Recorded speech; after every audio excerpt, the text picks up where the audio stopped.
Hi, welcome back. A very good morning to all of you. Today I would like to discuss about what is assessment and what are the types of assessment. In the last video I discussed about what is return and its type and how will you determine the residential status of individual. Hope you all are enjoyed that video. Then today I would like to discuss what is assessment. So assessment of income means ascertaining the taxable income of an assessee as per the provisions of the Income Tax Act 1961 and also Income Tax Rules 1962 and the Finance Act for the respective assessment years. അതായത് നമ്മൾ ഏത് assessment year ആണോ എടുത്തത് ആ assessment ഇയറിലെ finance act പ്രകാരം then income tax rules 1962 പ്രകാരം അതുപോലെ തന്നെ ഇൻകം ടാക്സ് ആക്ട് 1961 പ്രകാരം ഒരു അസസ്സിയുടെ ടാക്സബിൾ ഇൻകം കാൽക്കുലേറ്റ് ചെയ്യുന്ന പ്രോസസ്സിനെയാണ് അസസ്മെൻറ്റ് എന്ന് പറയുന്നത്.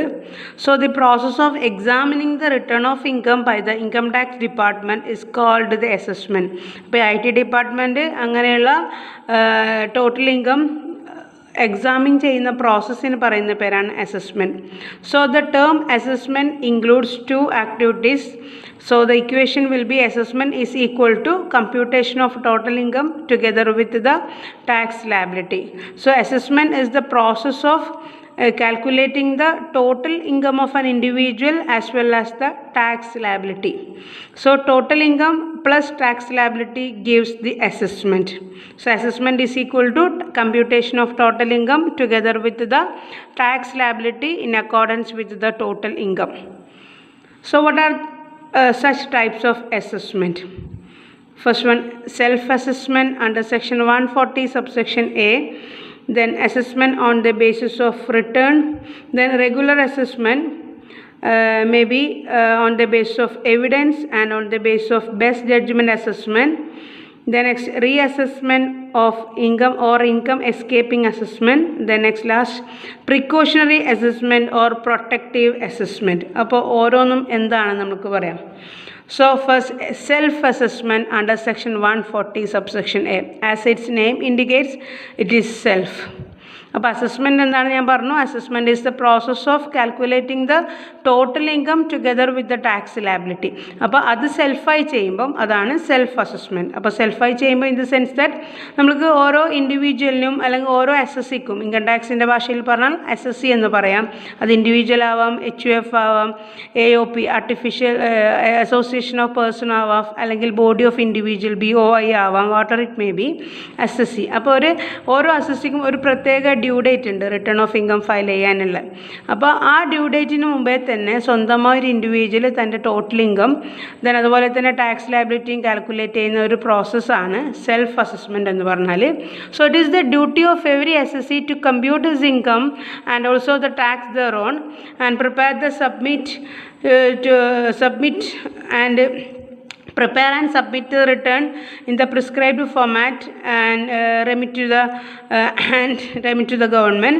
If an assessee himself fulfills the above legal requirements, it is called self assessment. അപ്പോൾ സ്വന്തം തന്നെ സ്വമേധയാ തന്നെ റിട്ടേൺ ഓഫ് ഇൻകം ഫയൽ ചെയ്യുന്ന ഡ്യൂ ഡേറ്റ് ആകുന്നതിന് മുമ്പേ തന്നെ ടോട്ടൽ ഇൻകവും അതിൻ്റെ മുകളിലെ ടാക്സ് ലയബിലിറ്റിയും കാൽക്കുലേറ്റ് ചെയ്യുന്ന ഒരു പ്രോസസ്സാണ് സെൽഫ് അസസ്മെൻറ്റ് എന്ന് പറഞ്ഞാൽ. So every person who has taxable income exceeding the exempted limit has to file his return of income to the assessing officer before the specified due date. അതായത് ഒരു individual ആ concern previous ഇയറിലുള്ള maximum exempted limit of എമൗണ്ടിനേക്കാളും കൂടുതൽ total income ഉണ്ടെങ്കിൽ ആ വ്യക്തി എന്തായാലും ഒരു സ്പെസിഫൈഡ് ഫോമാറ്റിൽ തന്നെ റിട്ടേൺ ഓഫ് ഇൻകം ഫയൽ ചെയ്യണം before the specified due date. So before filing the return of income to the assessing officer an SSC has to assess the income himself. അപ്പോൾ അങ്ങനെ ഡ്യൂ ഡേറ്റ് ആകുന്നതിന് മുമ്പിൽ തന്നെ SSC സ്വന്തം തന്നെ തൻ്റെ return of income assess ചെയ്യുന്ന ഒരു process. That is, he has to determine his total income and the tax payable by him on his total income for the previous year and pay the tax after adjusting the tax deducted sources and the advanced payment of taxes if any, and send the proof of payment to the tax along with the return of income to the assessing officer. അപ്പോൾ അങ്ങനെ proof അടക്കം, അതായത് TDS അടച്ചിട്ടുണ്ടെങ്കിൽ അതിൻ്റെ proof, advanced payment of tax അടച്ചിട്ടുണ്ടെങ്കിൽ അതിൻ്റെ proof അടക്കം ഒരു SSC ഡ്യൂ ഡേറ്റിന് മുമ്പേ തന്നെ തൻ്റെ ടോട്ടൽ ഇൻകം കാൽക്കുലേറ്റ് ചെയ്ത് ടാക്സ് ലയബിലിറ്റി കാൽക്കുലേറ്റ് ചെയ്തിട്ട് റിട്ടേൺ ഫയൽ ചെയ്യുന്ന ആ പ്രോസസ്സിനെ പറയുന്ന പേരാണ് സെൽഫ് അസസ്മെൻറ്റ് എന്ന് പറഞ്ഞാൽ. മനസ്സിലായോ? So it is known as self assessment because the assessment is made by the assessee himself. assessment is made by the assessee himself. The രണ്ടാമത്തെ assessment ആണ് assessment on the basis of return under section 143 subsection 1 പ്രകാരം. അപ്പോൾ where a return of income has been filed by the assessee either voluntarily under section 139 subsection 1, ഒന്നെങ്കിൽ voluntarily return file ചെയ്തിട്ടുണ്ടെങ്കിൽ, അല്ലെങ്കിൽ in response to the notice served on him under section 142 subsection 1, അല്ലെങ്കിൽ compulsory return file ചെയ്തിട്ടുണ്ടെങ്കിൽ the assessing officer may make the assessment. അതിൻ്റെ അടിസ്ഥാനത്തിൽ assessing officer assessment നടത്തും. Such an assessment is called assessment on the basis of return. ഒന്നെങ്കിൽ voluntary return പ്രകാരം അല്ലെങ്കിൽ compulsory return പ്രകാരം return file ചെയ്തിട്ടുണ്ടെങ്കിൽ അസസിംഗ് ഓഫീസർ നടത്തുന്ന അസസ്മെൻറ്റിനെയാണ് assessment on the basis of return എന്ന് പറയുന്നത്. So assessment made just on the basis of return of income without requiring the assessee to produce evidences in support of his return is also known as summary assessment. അപ്പോൾ ഇതിൻ്റെ വേറൊരു പേരാണ് summary assessment. കാരണം ഇവിടെ assessing officer assess ചെയ്യുന്നത് ആ return of ഇൻകത്തിൻ്റെ ബേസിസിൽ മാത്രമാണ്, അല്ലാണ്ട് ഒരിക്കലും എന്തല്ല, it is done on the basis of return of income without requiring the assessee to produce evidence in support of the return. ആ റിപ്പോർട്ടിനെ സപ്പോർട്ട് ചെയ്യാൻ, ആ റിട്ടേൺ ഓഫ് ഇൻകത്തിന് സപ്പോർട്ട് ചെയ്യുന്ന എവിഡൻസ് ഒന്നും ചോദിക്കാതെ തന്നെ പിന്നെ ആ റിട്ടേണിൻ്റെ ഒരു ഇതിൽ മാത്രം അസസിംഗ് ഓഫീസർ നടത്തുന്ന അസസ്മെൻ്റാണ് assessment on the basis of return എന്ന് പറഞ്ഞാൽ. ദ നെക്സ്റ്റ് അസസ്മെൻ്റ് എന്ന് പറഞ്ഞാൽ The next type assessment regular assessment. Regular assessment മെയിനായിട്ട് രണ്ട് തരത്തിൽ. Assessment on the basis of evidence under section 143 subsection 3 and best judgement assessment under section 144. അപ്പോൾ എന്താണ് regular assessment on the basis of evidence എന്ന് പറഞ്ഞാൽ? അപ്പോൾ നേരത്തെ നമ്മൾ പറഞ്ഞു അസസിംഗ് ഓഫീസർ ജസ്റ്റ് ആ വോളണ്ടറി റിട്ടേൺ പ്രകാരം അല്ലെങ്കിൽ കമ്പൽസറി റിട്ടേൺ ഓഫ് ഇൻകം പ്രകാരം അസസ്മെൻറ്റ് നടത്തുന്നതാണ് നമ്മൾ നേരത്തെ പറഞ്ഞ അസസ്മെൻറ്റ്. അതായത് അവിടെ എന്ത് സബ്മിറ്റ് ചെയ്യുന്നില്ല, ആ റിട്ടേൺ ഓഫ് ഇൻകത്തിൻ്റെ പിന്നെ തെളിയിക്കാൻ വേണ്ടിയിട്ട് നമ്മളൊന്നും എവിഡൻസ് ഒന്നും ചോദിക്കാതെ നടത്തുന്ന അസസ്മെൻ്റാണ് നേരത്തെ പറഞ്ഞ അസസ്മെൻറ്റ്. ഇവിടെ നമ്മൾ പറയുന്നത് എവിഡൻസിൻ്റെ സപ്പോർട്ടോട് നടത്തുന്ന അസസ്മെൻ്റാണ് റെഗുലർ അസസ്മെൻറ്റ് എന്ന് പറയുന്നത്. സോ അണ്ടർ സെക്ഷൻ 143 സബ്സെക്ഷൻ 3 പ്രകാരം എന്താണ് assessment on the basis of evidence എന്ന് നോക്കാം. In order to ensure the correctness or completeness of the return or to ensure that the income has not been understated, അതായത് നമ്മളിപ്പം voluntary return പ്രകാരമോ അല്ലെങ്കിൽ compulsory return പ്രകാരമോ നമ്മളതിൽ mention ചെയ്ത particulars കറക്റ്റാണോ എന്ന് ഉറപ്പ് വരുത്താൻ വേണ്ടി, അല്ലെങ്കിൽ നമ്മൾ ഇൻകം ഒരു തരത്തിലും കുറച്ച് കാണിച്ചിട്ടില്ല എന്ന് ഉറപ്പ് വരുത്താൻ വേണ്ടിയിട്ട് the assessing officer shall serve a notice to produce evidences in support of the return. അപ്പോൾ ആ റിട്ടേണിന് സപ്പോർട്ട് ചെയ്യാൻ വേണ്ടിയിട്ട് അസസിംഗ് ഓഫീസർ നോട്ടീസ് എന്ന് പറയേണ്ട എവിഡൻസ് പ്രൊഡ്യൂസ് ചെയ്യാൻ വേണ്ടി പറയും. അപ്പോൾ അങ്ങനെ എവിഡൻസിൻ്റെ സഹായത്തോടു കൂടി നടത്തുന്ന അസസ്മെൻ്റാണ് assessment on the basis of evidence. Such a notice can be served on the SSE only within the 12 months from the end of the month in which the return is filed. അപ്പോൾ ഏത് മാസമാണോ നമ്മൾ return file ചെയ്തത് ആ മാസത്തിൻ്റെ end അതിന് ശേഷം തൊട്ടടുത്തുള്ള 12 മാസത്തിൻ്റെ ഉള്ളിലാണ് ഈ ഇങ്ങനെയുള്ള എവിഡൻസ് പ്രൊഡ്യൂസ് ചെയ്യണമെന്ന് പറഞ്ഞുള്ള നോട്ടീസ് അസസിംഗ് ഓഫീസർ അസസിക്ക് അയക്കുന്നത്. Such a notice can be served on the SSE only within the 12 months from the end of the month in which the return is filed. So where the SSE does not receive notice under section 143 subsection 2. അപ്പോൾ അങ്ങനെ under section 143 subsection 2 പ്രകാരം അസസിക്ക് അങ്ങനെ ഒരു notice assessing ഓഫീസറുടെ കയ്യിൽ നിന്ന് കിട്ടിയിട്ടില്ല എങ്കിൽ the assessment framed in according to such notice shall be null and void. അപ്പോൾ അങ്ങനെയുള്ള അസസ്മെൻറ്റിനെ നള്ളായിട്ട് അല്ലെങ്കിൽ വോയിഡ് അസാധുവായിട്ട് തീരുമാനിക്കും. അതാണ് assessment on the basis of evidence എന്ന് പറഞ്ഞാൽ. ഇനി എന്താണ് regular assessment next type best judgement assessment എന്ന് പറഞ്ഞാൽ എന്താണ്? അപ്പോൾ best judgement assessment under section 144 പ്രകാരം എന്താണ് ബെസ്റ്റ് ജഡ്ജ്മെൻറ്റോട് ഉദ്ദേശിക്കുന്നത്? ഇതിൻ്റെ വേറൊരു പേരാണ് ex parte assessment. EXPARTE ex parte assessment.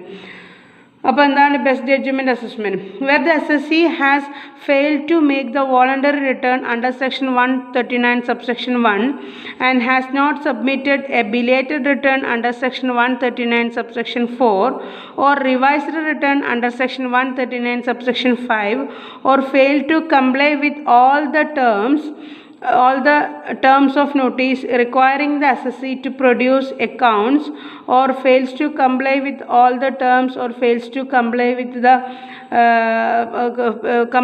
the documents. In such cases the assessing officer has the power to make a best judgment assessment. അതായത് ഒരു അസസി ഒന്നുകിൽ വോളണ്ടറി റിട്ടേൺ 139 സബ്സെക്ഷൻ 1 പ്രകാരം വോളണ്ടറി റിട്ടേൺ സബ്മിറ്റ് ചെയ്തിട്ടില്ല, അല്ലെങ്കിൽ belated return section 139 subsection 4 പ്രകാരം submit ചെയ്തിട്ട്. അപ്പോൾ ഇതൊക്കെ എന്താണെന്ന് ഞാൻ കഴിഞ്ഞ വീഡിയോയിൽ പറഞ്ഞിട്ടുണ്ട്. എന്താണ് ബിലേറ്റഡ് റിട്ടേൺ, എന്താണ് വോളണ്ടറി റിട്ടേൺ, എന്താണ് കമ്പൽസറി റിട്ടേൺ, എന്താണ് റിവൈസ്ഡ് റിട്ടേൺ, എന്താണ് ഡിഫക്റ്റീവ് റിട്ടേൺ ഒക്കെ പറഞ്ഞിട്ടുണ്ടായിരുന്നു. അല്ലെങ്കിൽ 139 സബ്സെക്ഷൻ 5 പ്രകാരം റിവൈസ്ഡ് റിട്ടേൺ സബ്മിറ്റ് ചെയ്തിട്ടില്ല, അല്ലെങ്കിൽ എന്തെങ്കിലും തരത്തിലുള്ള ഡോക്യുമെൻറ്റ്സ് പ്രൊഡ്യൂസ് ചെയ്യാൻ വീഴ്ച വരുത്തി കഴിഞ്ഞാൽ, ഇങ്ങനെയുള്ള കേസിൽ assessing officer has the power, assessing ഓഫീസർക്ക് ഉള്ള പവർ എന്ന് വെച്ചാൽ has the power to make best judgement assessment. അപ്പം അയാളുടെ സ്വന്തം whatever be the information collected by the assessing officer തൻ്റെ സ്വന്തം ലോജിക്ക് പ്രകാരം എന്തൊക്കെയാണോ ഇൻഫർമേഷൻസ് കളക്ട് ചെയ്തത്, അപ്പോൾ അയാളുടെ തീരുമാനപ്രകാരം എന്താണോ ബെസ്റ്റായിട്ട് തോന്നുന്നത്, അപ്പോൾ ആ രീതിയിൽ അയാൾ അസസിങ് ഓഫീസർ നടത്തുന്ന അസസ്മെൻ്റാണ് ബെസ്റ്റ് ജഡ്ജ്മെൻറ്റ് അസസ്മെൻറ്റ്.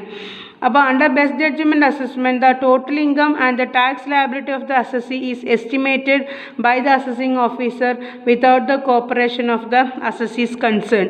അപ്പോൾ ആരാണോ യഥാർത്ഥത്തിൽ ടാക്സ് കൊടുക്കേണ്ട അസസി, അയാളുടെ കോപ്പറേഷൻ ഇല്ലാതെ തന്നെ, അയാളുടെ ഹെൽപ്പ് ഇല്ലാതെ തന്നെ അസസിങ് ഓഫീസർ താൻ കളക്ട് ചെയ്ത ഇൻഫർമേഷൻ്റെ അടിസ്ഥാനത്തിൽ, താൻ കളക്ട് ചെയ്ത ലോജിക്കിൻ്റെ അടിസ്ഥാനത്തിൽ according to the best of his judgment അയാൾ നടത്തുന്ന അസസ്മെൻ്റാണ് ബെസ്റ്റ് ജഡ്ജ്മെൻറ്റ് അസസ്മെൻറ്റ്. അതുകൊണ്ട് തന്നെ ഇതിന് എക്സ് പാർട്ടി അസസ്മെൻ്റ് എന്ന് പറയാൻ കാരണം this assessment is made by the assessing officer without the cooperation of the assessee's concern. So that is why this assessment is otherwise known as ex parte assessment. So ഇതാണ് best judgement assessment. അപ്പോൾ ഇങ്ങനെയുള്ള best judgement അസസ്മെൻറ്റിനെ വീണ്ടും രണ്ടായിട്ട് തരംതിരിക്കുന്നുണ്ട്. Compulsory best judgement അസസ്മെൻറ്റും discretionary best judgement അസസ്മെൻറ്റും. അപ്പോൾ എന്താണ് കമ്പൽസറി ബെസ്റ്റ് ജഡ്ജ്മെൻറ്റ് അസസ്മെൻറ്റ്, എന്താണ് ഡിസ്ക്രിഷണറി ബെസ്റ്റ് ജഡ്ജ്മെൻറ്റ് അസസ്മെൻറ്റ് എന്ന് പറഞ്ഞു കഴിഞ്ഞാൽ, അപ്പോൾ കമ്പൽസറി ബെസ്റ്റ് ജഡ്ജ്മെൻറ്റ് അസസ്മെൻറ്റിൽ നമ്മൾ ഏതൊക്കെ സാഹചര്യത്തിലാണ് അല്ലെങ്കിൽ കമ്പൽസറി ബെസ്റ്റ് ജഡ്ജ്മെൻറ്റ് അസസ്മെൻറ്റ് നടത്തുക. അപ്പോൾ അതിലൊന്നാമത്തെ പറയുന്നത് when the assessee fails to file a return of income voluntarily or the assessee fails to comply with the notice served on him to submit the return of income. അതായത് voluntary return submit ചെയ്തിട്ടില്ല, എന്നിട്ട് അയാൾക്ക് notice അയച്ചു കൊടുത്തു compulsory return submit ചെയ്യാൻ, എന്നിട്ട് അതിനും അയാൾ സബ്മിറ്റ് ചെയ്തിട്ടില്ല എങ്കിൽ, അല്ലെങ്കിൽ where the assessing officer has asked the assessee to produce the accounts documents and other information, അല്ലെങ്കിൽ അസസിങ് ഓഫീസർ അസസിയോട് ഡോക്യുമെൻറ്റ്സ് ഒക്കെ പ്രൊഡ്യൂസ് ചെയ്യാൻ പറഞ്ഞിട്ട് അതും ചെയ്യുന്നില്ല എങ്കിൽ, അല്ലെങ്കിൽ where the assessing officer has asked the assessee to get the accounts audited and furnish the audit report within the specified time, അതായത് പിന്നെ പറഞ്ഞ സമയത്തിൻ്റെ ഉള്ളിൽ അക്കൗണ്ട്സ് ഓഡിറ്റ് ചെയ്യാനും അത് പബ്ലിഷ് ചെയ്യാനും പറഞ്ഞിട്ട് അതും അസസി ചെയ്യുന്നില്ല എങ്കിൽ, ഇപ്പോൾ ഇങ്ങനെയുള്ള സാഹചര്യങ്ങളിലൊക്കെ, അല്ലെങ്കിൽ where the assessee has failed the return of income but assessing officer is not satisfied about the correctness, പിന്നെ റിട്ടേൺ ഓഫ് ഇൻകം ഫയൽ ചെയ്താൽ പറഞ്ഞിട്ട് അതിലുള്ള കണ്ടൻസ് ഒക്കെ നോക്കിയിട്ട് അസസിങ് ഓഫീസർക്ക് ഒരു പൂർണ്ണ ബോധ്യം അല്ലെങ്കിൽ സാറ്റിസ്ഫാക്ഷൻ കിട്ടിയിട്ടില്ല എങ്കിൽ, അപ്പോൾ ഇങ്ങനെയുള്ള സാഹചര്യങ്ങളിലൊക്കെ എന്ത് ചെയ്യാം, compulsory best judgement assessment assessing ഓഫീസർക്ക് നടത്താൻ വേണ്ടി പറ്റും. അപ്പോൾ അങ്ങനെയുള്ള അസസ്മെൻറ്റിനെയാണ് പറയുന്നത് the assessment made under the circumstances is called compulsory best judgement assessment. ഇനി എന്താണ് ഡിസ്ക്രിഷണറി ബെസ്റ്റ് ജഡ്ജ്മെൻറ്റ് അസസ്മെൻറ്റ് എന്ന് പറഞ്ഞാൽ where the assessing officer is not satisfied about the correctness of the accounts of the assessee, or where no method of accounting has been regularly employed by the assessee, the assessing officer may in his discretion make the best judgment assessment, and it is called a discretionary best judgment assessment. അതായത് assessee produce ചെയ്ത return of ഇൻകത്തിൻ്റെ satisfaction assessing ഓഫീസർക്ക് വന്നിട്ടില്ല എങ്കിൽ, അല്ലെങ്കിൽ ഒരു regular accounting method എല്ലാ വർഷവും പ്രാവശ്യവും ഫോളോ ചെയ്യുന്നില്ല എങ്കിൽ അസസിങ് ഓഫീസർക്ക് തൻ്റെ സ്വന്തം ഇഷ്ടപ്രകാരം താൻ കളക്ട് ചെയ്ത ഇൻഫർമേഷൻ്റെ അടിസ്ഥാനത്തിൽ ബെസ്റ്റ് ജഡ്ജ്മെൻറ്റ് അസസ്മെൻറ്റ് നടത്താം. അതിനെയാണ് അത്തരത്തിലുള്ള അസസ്മെൻറ്റിനെയാണ് ഡിസ്ക്രിഷണറി ബെസ്റ്റ് ജഡ്ജ്മെൻറ്റ് അസസ്മെൻറ്റ് എന്ന് പറയുന്നത്. So the assessee can file an appeal against such an assessment as in the case of compulsory best judgement assessment. അപ്പോൾ അങ്ങനെയുള്ള അസസ്മെൻറ്റിൽ എന്തെങ്കിലും തരത്തിലുള്ള പോരായ്മകൾ അല്ലെങ്കിൽ എന്തെങ്കിലും തരത്തിലുള്ള കുറവുകൾ അസസിക്ക് ഫീൽ ചെയ്തിട്ടുണ്ടെങ്കിൽ he can file a suit against such assessment. അതാണ് ഡിസ്ക്രിഷണറി ബെസ്റ്റ് ജഡ്ജ്മെൻറ്റ് അസസ്മെൻറ്റ് എന്ന് പറഞ്ഞു കഴിഞ്ഞാൽ. ദെൻ നെക്സ്റ്റ് അസസ്മെൻ്റ് ആണ് income escaping assessment or reassessment under section 147. അപ്പോൾ എന്താണ് 147 പ്രകാരം റീ അസസ്മെൻറ്റ് എന്ന് പറഞ്ഞാൽ if the assessing officer has sufficient reason to believe that any income chargeable to tax has escaped assessment for any assessment year he may assess or re assess such income which is called income escaping assessment. അതെങ്കിൽ എന്തെങ്കിലും ഒരു കാരണം കൊണ്ട് assessing ഓഫീസർക്ക് മനസ്സിലായി ഇയാൾ return file ചെയ്യുമ്പം ഏതെങ്കിലും തരത്തിലുള്ള ഇൻകം കംപ്ലീറ്റ് ഇയാൾ മറച്ചു വെച്ചിട്ടുണ്ട്, അല്ലെങ്കിൽ എന്തെങ്കിലും ഒരു കാരണം കൊണ്ട് അസസ്മെൻറ്റ് നടത്തിയത് ശരിയല്ല എന്ന് തോന്നിയിട്ടുണ്ടെങ്കിൽ ഇൻകം എസ്കേപ്പ് ചെയ്തിട്ടുണ്ട് എന്ന് മനസ്സിലാക്കിയിട്ടുണ്ടെങ്കിൽ അസസിംഗ് ഓഫീസർ രണ്ടാമതും അത്തരത്തിലുള്ള ഈ റിട്ടേണിനെ റീ അസസ് ചെയ്യാം. അതിനെയാണ് 147 പ്രകാരം റീ അസസ്മെൻറ്റ് എന്ന് പറയുന്നത്. അപ്പോൾ അങ്ങനെയുള്ള റീ അസസ്മെൻറ്റ് പ്രകാരം ടാക്സ് എങ്ങനെ ചാർജ് ചെയ്യുന്നത് വെച്ച് കഴിഞ്ഞാൽ tax on escaped income shall be chargeable at the rates applicable for the assessment year by virtue of the relevant finance act. അപ്പോൾ ഏത് ഫിനാൻസ് ആക്ടിലാണോ അത് ഉള്ളത് അതിൻ്റെ അടിസ്ഥാനത്തിൽ tax on escaped income shall be chargeable at the rate applicable for the assessment. ആ concern assessment ഇയറിൽ എത്രയാണോ അത്തരത്തിലുള്ള ഇൻകത്തിന് ടാക്സ് ചാർജ് ചെയ്തിട്ടുള്ളത് എത്ര പെർസെൻറ്റേജ് ആണോ അത്ര ആ പെർസെൻറ്റേജിൽ തന്നെ അത്തരത്തിൽ എസ്കേപ്ഡ് ഇൻകത്തിന് ടാക്സ് ചാർജ് ചെയ്യാം എന്നാണ് പറയുന്നത്. അപ്പോൾ അങ്ങനെ എന്തെങ്കിലും ഒരു പ്രത്യേക സോഴ്സ് ഓഫ് ഇൻകം എസ്കേപ്പ് ചെയ്ത് വെച്ചിട്ടുണ്ടെങ്കിൽ അത് അസസിംഗ് ഓഫീസർക്ക് മനസ്സിലായിട്ടുണ്ടെങ്കിൽ അത്തരത്തിലുള്ള റിട്ടേണിന് വീണ്ടും റിട്ടേൺ ഓഫ് ഇൻകത്തിന് അസസിംഗ് ഓഫീസർക്ക് വീണ്ടും അസസ്മെൻറ്റ് നടത്താം. അതിനെയാണ് reassessment or income escaping assessment എന്ന് പറയുന്നത്. ദെൻ നെക്സ്റ്റ് ലാസ്റ്റ് പറയുന്ന അസസ്മെൻ്റാണ് precautionary assessment or protective assessment. അപ്പോൾ എന്താണ് precautionary assessment or protective assessment എന്ന് പറഞ്ഞാൽ sometimes the ownership of an income is in dispute or is a matter of doubt. ചില സമയത്ത് ഇത് ആരുടെ ഇൻകാണ്, ഇത് ആരുടെ പേരിൽ ഇൻകാണ് എന്നുള്ളൊരു ഡിസ്പ്യൂട്ട്, ഒരു തർക്കം വരാം.